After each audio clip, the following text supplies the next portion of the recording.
Assalamualaikum warahmatullahi wabarakatuh. Perkenalkan, nama saya Septi Rahmadani dengan NIM 2011290083. Saya akan menjelaskan mengenai afiks bahasa Indonesia. 1. Prefiks. Prefiks adalah kata imbuhan yang diletakkan di bagian awal sebuah kata dasar. Sederhananya, prefiks disebut juga dengan awalan. Contoh prefiks seperti me, ber, pe, per, te, ter, dan ke.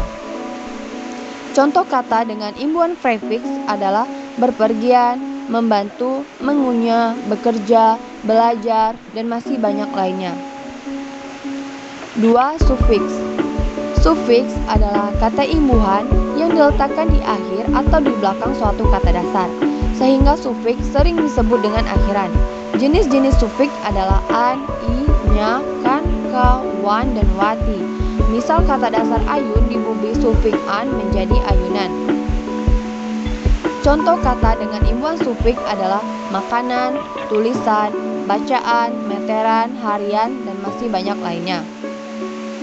3. Konfiks. Konfiks adalah gabungan prefiks dan sufiks yang membentuk suatu kesatuan. Contoh seperti konfiks mengkan. Roni mengambilkan sendal adik yang di kamar. Meng ditambah ambil ditambahkan sehingga menjadi mengambilkan. Ibu membelikan ayah sepatu baru. Meng ditambah beli ditambahkan menjadi membelikan. 4. Infleksi. Infleksi adalah proses pembentukan kata baru dengan menambahkan imbuhan terhadap suatu kata yang tidak mengubah kelas kata tersebut. Dengan kata lain, jika suatu kata mendapat prefiks, sufiks, atau infiks, maka kelas kata dari kata tersebut menjadi sama. Misalnya kata books menjadi books.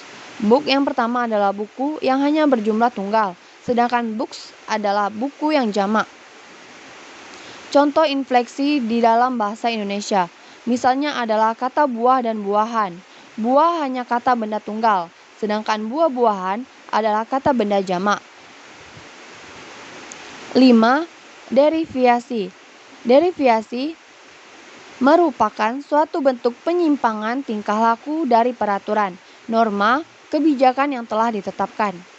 Penyimpangan ini sendiri tentunya sangat melanggar etika dan norma yang seharusnya tidak dilakukan, sehingga seringkali menimbulkan dampak sosial bagi para pelakunya.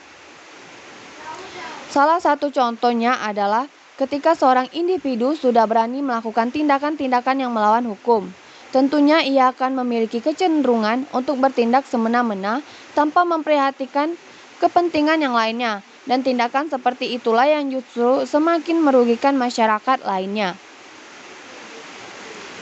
Itulah tadi penjelasan dari saya mengenai afiks bahasa Indonesia.